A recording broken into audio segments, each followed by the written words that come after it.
Hello दोस्तों, ये एक लव स्टोरी है तो चलिए सुनते हैं।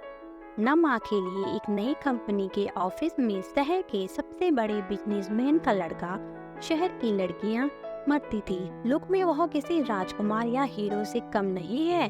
आज बहुत उदास एक नई कंपनी के ऑफिस में पिछले 3 घंटे से एक मुलाकात के लिए बेचैन बैठा था।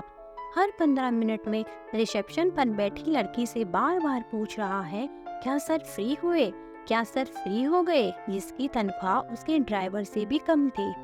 आज वह रिसेप्शनिस्ट उस लड़के पर चिल्लाकर बोली, आप अपनी जगह पर शांत बैठे, जब वक्त आएगा मैं आपको बता दूंगी।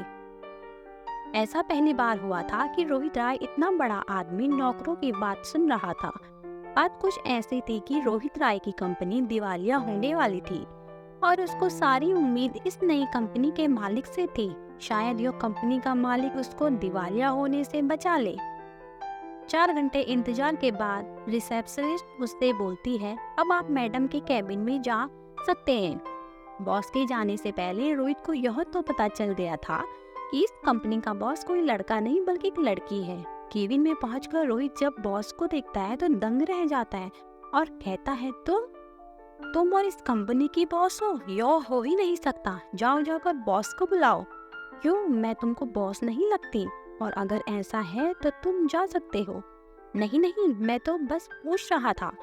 तो तुमको मेरी हालत का अंदाजा नहीं है, मैं किस हाल में हूँ। तुम अपनी जबान से मेरा नाम मत लो, मैडम कहो मुझे, नहीं तो धक्के मारकर ऑफिस से निकलवा दूंगी। सॉरी मैम, अब ऐसी गलती नहीं होगी, रोहित ने जिल्लत भरी आवाज में बोला। रितु, मुझे तुम्हारी और तुम्हारी कंपनी की सारी जानकारी है। जाओ अपने बाप से कह दो, तुमको बर्बाद होने से कोई नहीं रोक सकता। जो सब हुआ है मैंने ही किया है, यह बदला है मुझे धोखा देने का। ऐसा धोखा? रोहित ने नम आंखों से कहा। भूल गए तुम और तुम्हारा बाप ने मुझे कैसे ठोकर मारकर भगाया था। तुम्हारे बाप ने तो मुझे गंदा खून तक कहा था। मेरे पूरे परिवार को आधी रात घर छोड़कर जाना पड़ा। इतना सब करके तुम भूल गए? यह तुम क्या कह रही हो रितु? मैंने तो ऐसा कुछ भी नहीं किया। मैं तो चाहकर भी उस दिन अपना वादा पूरा नहीं कर पाया। बस इतनी सी बात।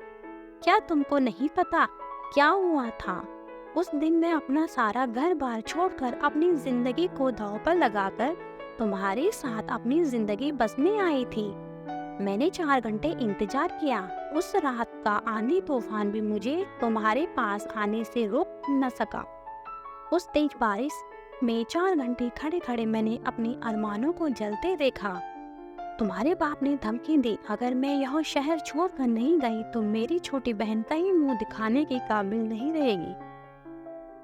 तुम्हारा बाप 20 लोगों के साथ मेरे घर आया और मेरा घर जलाकर,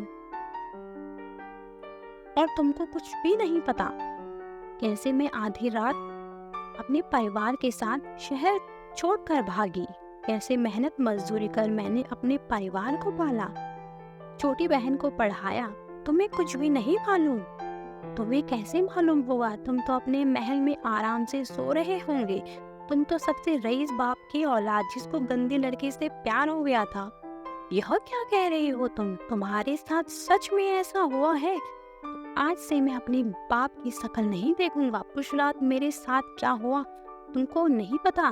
जब मैं तुमसे मिलने आ रहा था तब मेरे बाप ने मुझे मेरी माँ की कसम देकर रोक दिया। मैं चाहकर भी उस दिन तुमसे मिलने नहीं आ पाया। तुमको पता है, आज तक मैंने अपने पिता से बात नहीं की।